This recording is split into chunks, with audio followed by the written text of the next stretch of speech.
Rafli Antilaar klaim tak tahu apa-apa, semua rekening hingga ATM dikuasai sang istri Olivia Natania.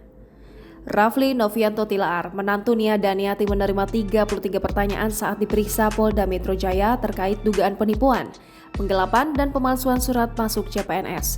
Sebab dalam kasus tersebut rekening Rafli Novianto Tilaar dicatut untuk menampung uang pendaftaran CPNS yang dijalani oleh sang istri Olivia Natania.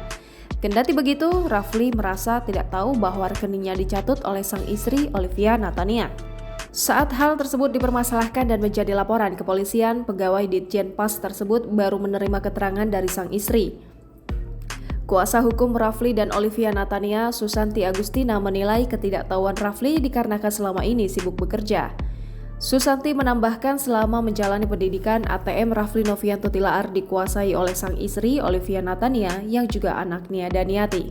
Diberitakan sebelumnya, salah satu korban bernama Karnu melaporkan Olivia Natania dan suaminya Rafli Novianto Tilaar ke Polda Metro Jaya pada 23 September 2021. Jangan lupa subscribe, share, komen, dan like ya!